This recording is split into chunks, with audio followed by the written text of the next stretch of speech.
Hello friends, खुलुमबाय। नोंखौ गासैखौबो चेनेलाव फिन खेबसे बरायना लाग्रोनाय जाबाय। दिनै बे समाव आं नोंथांमोननि थाखाय पीएम किसान स्किम जायफोरा आबादारिफोर बिथांमोननि थाखाय आङो मोनसे गोजोनथाव रादाब लानानै फैदों। दा जोंहा जायफोरा आबादारिफोर बिथांमोना जायफोरा नंगुबै आबादारि बिथांमोना पीएम किसाननि रांखौ मोनगासिनो दं, नङा होमबा लोगोफोर? दा बिथांमोननि थाखाय मोजां खौरां आरोखि। दा जोंहा माखासे कमिटि एग्रिकालचार कमिटिनिफ्राय गभर्नमेन्ट अफ इन्डियानिफ्राय जोंहा माखासे मिटिं जथुमनाय जादोंमोन आरोखि। आरो बे मिटिङावहाय माखासे बाजेट खालामनाय जादोंमोन पीएम किसाननि रांखौहाय बोसोराव डाबल खालामना होनांगौ होननानै। जे जायगायाव जोंहा पीएम किसाननि रांखौ बोसोराव 6 रोजा मोनोमोन, बिनि जायगायाव बोसोराव 12 रोजा खालामना होनांगौ होननानै कमिटि एग्रिकालचारनिफ्राय गभर्नमेन्ट अफ इन्डियानिफ्राय मिटिं खालामनाय जादोंमोन आरोखि। आरो बेवहाय बाजेट हिसाबै खालामनाय जादोंमोन। दा जोंहा प्राइम मिनिस्टार प्रधान मन्त्रि जोंहा नरेन्द्र मदि बिथाङा जुदि एप्रुभेल खालामोब्ला थारैनो बोसोराव 12 रोजा खरि फार्मार्सफोरा पीएम किसाननि रांखौहाय मोननो हागोन आरोखि। दा बेबायदि जायोब्लाथ' जोबोद मोजां, आबादारिफोरनि थाखाय जोबोद गोजोनथाव खौरां, नङा होमबा? दा बोसोराव 12 रोजा खरि मोनोब्ला जोंहा मास मोनब्रैजों खेबसे मोनो नालाय 4 रोजा खरि गोग्लैगोन आरोखि मासावहाय। मास मोनब्रैजों 4 रोजा गोलैगोन आरोखि। दा बेबायदि खालामना होयोब्ला जोबोद मोजां। दा Narendra Modi prime minister बिथाङासो approval खालामगोन ना खालामा, दा बियो बाजेट जाखाबाय आरोखि। माने एग्रिकालचार कमिटिनिफ्राय गभर्नमेन्ट अफ इन्डियानिफ्राय बेखौहाय मिटिं खालामनानै बाजेट खालामना होखाबाय, माने पीएम किसाननि फैसाखौ डाबल खालामनांगौ होननानै। दा बेनो गोजोनथाव खौरां नोंथांमोननि थाखाय। आरो बेजों लोगोसे जोंहा पीएम किसाननिफ्राय माखासे गाज्रि खौरांबो ओंखारना फैगासिनो दं दै लोगोफोर। दा बे जाहैबाय जोंहा पीएम किसान जायफोरा गावनि हानि लेखा फोरमान पत्र गैयालासे गुबुननि हानि लेखाखौ होनानै पीएम किसाननि रांखौहाय मोनगासिनो दङ, बिथांमोनहा माने पीएम किसाननि फैसाखौ हरफिनजोबनांसिगोन। माने नों जेसेबांखिनि सिगांनिफ्राय किस्तिनि फैसाखौ मोनबोगासिनो दं, सिगांनिफ्राय मोननाय किस्तिनि फैसाखौ गासैखौबो हरफिनजोबनांगोन होननानै बेबायदि निउस मिडियानि गेजेरजों बिथांमोना फोसावना होदों। दा जोंहा एग्रिकालचार अफिसनिफ्राय जोंहा सार्भे फैयोब्ला नोंथांमोना हरफिनजोबनांगोन आरोखि। आरो बिथांमोना खेबसेनो लांनाय नङा, नोंथांखौ जेब्लानो फैयो अब्लानो बिथांमोना नोंथांखौ जबरदस्ति खालामनानै नोंथांनाव रांखौहाय बिनानै लांनो हाया आरोखि। बिथांमोना माखासे फिक्स सम टाइम नोंथांमोननो खानानै होलांगोन। नोंथांमोना बे टाइमनि गेजेराव फैसाखौ हरफिननांगोन। जायफोरा आबादारि नङालासे जायफोरा पीएम किसाननि रांखौहाय मोनगासिनो दङ, दा नंगुबै आबादारिफोरा जेबो टेनसन लानांगौ गिनांगौनि जेबो गोनांथि गैया। नोंथांमोना फैसाखौ हरनाङा। नोंथांमोना पीएम किसाननि रांखौहाय मोनलांबाय थागोन जायफोरा आबादारि। आरो बेजों लोगोसे जोंहा मोनसे आपडेट्स ओंखारना फैबावदों जोंहा पीएम किसाननिफ्राय। दा जोंहा एग्रिकालचारनि मिनिस्टाराहाय लाइभआवहाय ससियेल मिडियानि गेजेरजों बिथाङा फोसावना होदों आरोखि। फैबाय थानाय 19थि इनस्टलमेन्टनि रांखौहाय नोंथांमोना माला मोननो थांगासिनो दङ, नोंथांमोना नायनानै लाबानो जाबाय आरोखि। बिथाङा मा बुंदों लाइभआवहाय। मित्रों, आज राज्य सरकार के साथ मिलकर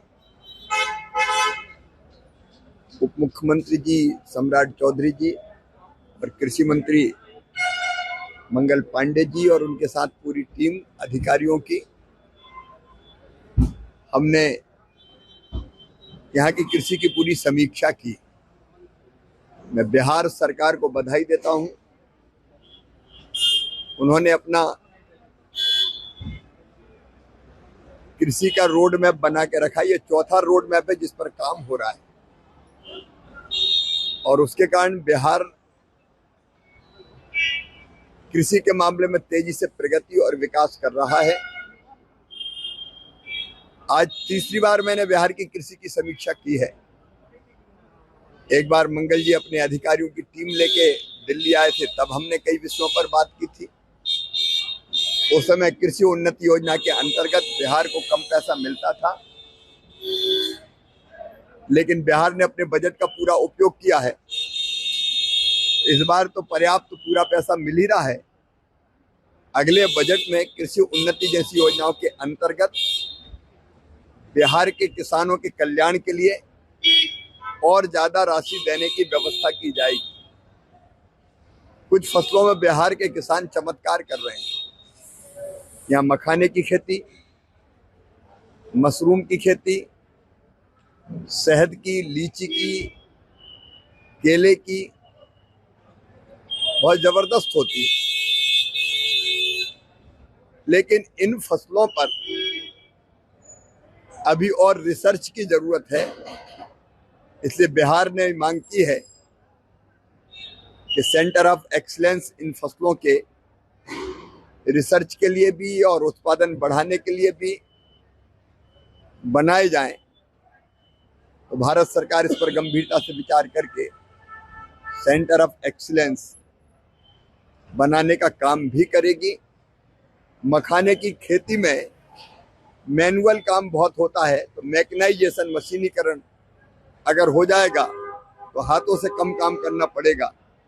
उस दिशा में भी केंद्र सरकार कदम उठाएगी। तो बिहार के साथ मिलकर, क्योंकि बिहार की उपजाऊ जमीन और मेहनती किसान और किसानों का टैलेंट और सरकार की जितनी रुचि है और गंभीरता है खेती को आगे बढ़ाने की, उसको ध्यान में रखते हुए प्रधानमंत्री जी के नेतृत्व में कृषि विभाग भारत सरकार का उनको पूरा सहयोग करेगा। एक और प्रसन्नता का विषय है कि किसान सम्मान निधि जो छोटे किसानों के लिए वरदान सिद्ध हुई है, वो किसानों के खाते में डालने के लिए 24 फरवरी को प्रधानमंत्री जी का दौरा भागलपुर में संभावित है। उस दौरे की तैयारी के संबंध में भी हमने चर्चा की है। पिछले 7 महीने में ऐतिहासिक काम कृषि के क्षेत्र में प्रधानमंत्री नरेंद्र मोदी जी के नेतृत्व में हुए हैं। वो काम चाहे उत्पादन बढ़ाने के हो, उत्पादन की लागत घटाने के हो, किसान को ठीक दाम देने के हो, या फिर कृषि का विविधीकरण हो, या फिर जैविक और प्राकृतिक खेती हो, हर दिशा में काम हो रहा है। वो काम भी जनता के बीच रखने का प्रयत्न उस समय होगा। मैं बिहार के मुख्यमंत्री जी को, कृषि मंत्री जी को, पूरी टीम को बधाई देता हूं।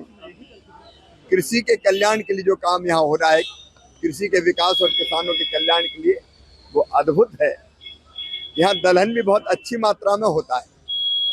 अभी हमने फैसला किया इस बार के उड़द, मसूर और अरहर, तुअर किसान जितना पैदा करेगा और बेचना चाहेगा, उसको मिनिमम सपोर्ट प्राइस पे खरीदने का काम भी केंद्र सरकार करेगी।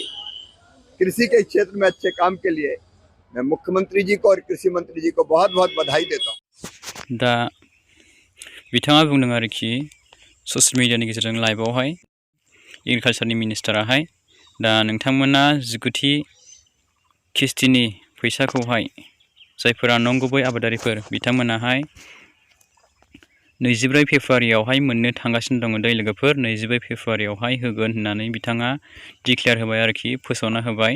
दा बेनिफ्राय नै बेयावबो होखादों पीएम किसाननि अफिस नटिसखौहाय बिथांमोना टुइटारनि गेजेरजोंबो टुइट खालामना होदों आरोखि। दा नैबेयावहाय होखादों नै लोगोफोर 19 किस्तिनि इनस्टलमेन्टखौ माला मोनगोननो 24 फेब्रुवारियावहाय। दा आङो अफिसियेलि नोंथांमोननि गेजेरावहाय खिन्थाहरबाय आरो लाइभबो नोंथांमोना नुखाबाय नङा होमबा भिडिअखौहाय। दा बेनो आरोखि, नोंथांमोना 24 फेब्रुवारियाव मोननो हासिगोन आरोखि जिगुथि किस्तिनि रांखौहाय पि एम किसाननि रांखौ दा बेनोमोन आरोखि। दा नोंथांमोना अफिसियेलि आपडेट फैयोब्ला नैबेयावनो मोनगोन नोंथांमोना जेरोखोम नैबेयावहाय जोंहा 18 किस्तिनि इनस्टलमेन्टखौहाय 5 अक्ट'बर 2024 आव सोदोंमोन नङा होमबा लोगोफोर। बेबायदिनो नोंथांमोना बे पि एम किसाननि अफिसियेलि पर्टेलावनो नोंथांमोना मोननो हागोन जेब्ला अफिसियेलि फैसाखौ सोमारगोन। दा बिथां एग्रिकालसारनि मिनिस्टार बुंनाय बायदिबा 24 फेब्रुवारियाव सोना होगोन बिथाङा 19 किस्तिनि इनस्टलमेन्टखौ होननानै बिथाङा फोसावना होखाबाय आरोखि निउस मिडियानि गेजेरजोंहाय डिक्लेयार होखाबाय। दा बेयावनो अफिसियेल मोनगोन नोंथांमोना। दा नोंथांमोना माखासे खामानिखौ मावनानै लानांगौब्ला माबाफोर नोंथांमोननियाव प्रब्लेम दंबावोब्ला नोंथांमोना खामानिखौ मावनानै लाबानो जाबाय। EKYCफोरखौ मावनानै लानोब्ला नोंथांमोना EKYC जायाखैब्ला नोंथांमोना मावनानै लादो।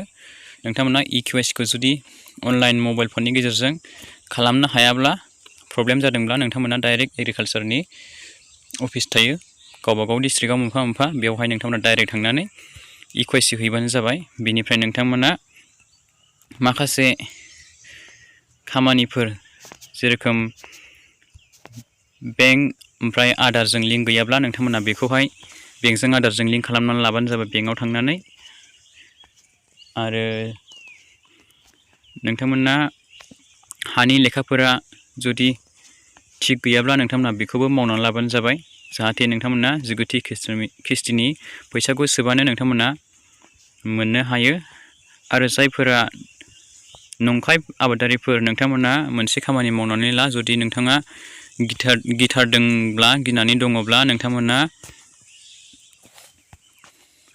नैबे मोनसे अपसन दङ जोंहा पि एम किसाननि पर्टेलाव फैनानै नोंथांमोना स्क्रल डाउन खालामनानै भलुन्टारि surrender of P M Kisan benefits बेवहाय नोंथांमोना सारेन्डार लानो हागोन आरोखि। जायफोरा नंखाय आबादारि नोंथांमोना गिदोंब्ला पि एम किसाननि फैसाखौ नोंथांमोना हरफिननोब्ला नोंथाङा पि एम किसाननि स्किमनि रांखौनो नांला होननानै नोंथांमोना सारेन्डार लानो हायो। बेयावहाय फैनानै नोंथांमोना सारेन्डार जाबानो जाबाय आरोखि। जायफोराहाय नंखाय आबादारिफोर आरो नंगुबै आबादारिफोराथ' जेबो टेनसन लानांगौ गैखाया नोंथांमोना मोनलांबाय थागोन रांखौहाय नोंथांमोना जेबो गिनांगौ गैया। नोंथांमोना गासिबो थिगैनो दंजोबखायोब्ला नोंथांमोना जेबो टेनसन लानांगौनि गोनांथियानो गैया आरोखि ना लोगोफोर। दा नोंथांमोना बे अफिसियेल साइटआव मोनगोन पि एम किसाननि अफिसियेल साइटआवहाय जेब्ला फोसावगोन। दा जोंहा बाजेटआबो जाखाबाय नङा होमबा लोगोफोर। Committee of agriculture government of इन्डियानिफ्राय 12,000 करि बोसोराव मोनोब्लाथ' जोबोद मोजां नोंथांमोननि थाखाय। जायफ्रा आबादारिफोर नोंथांमोननि थाखाय जोबोद मोजां सुबिदा जायो आरोखि। आरो जोंहा एग्रिकालसारनि मिनिस्टाराबो फोसावना होखाबाय डेटखौहाय अफिसियेलि माला मोनगोन पि एम किसाननि 19 किस्तिनि रांखौहाय 24 फेब्रुवारियाव मोनगोन होननानै बिथाङा फोसावना होखाबाय। दा बेनोमोन आरोखि लोगोफोर नोंथांमोननि थाखाय लेटेस्ट आपडेट्स लानानै फैनाय जाबाय बेखौनो। दा नोंथांमोना दानिया बे भिडिअखौ गासैनोबो शेयार खालामना होलायदो जाहाथे बयबो मिन्थियो आरो माखासे खामानिफोरखौहाय मावना लानो हायो। आरो बेजों लोगोसे जोबथारनायाव आंनि मोनसे रिकुवेस्ट नोंथांमोननिसिम नोंथांमोना सोरबाफोर चेनेलाव जुदि गोदानै फैदोंब्ला आरो दासिमबो चेनेलखौ साबस्क्राइब खालामनानै लायाखैब्ला गासैबो चेनेलखौ साबस्क्राइब खालामनानै लाबानो जाबाय जाहाथे बेबायदिनो गोदान गोदान इम्पर्टेन्ट आपडेट्सफोर मोनबाय थानो हायो बे चेनेलनि गेजेरजों। बिदिब्ला लोगोफोर thank you for watching nice to meet you bye bye and take care.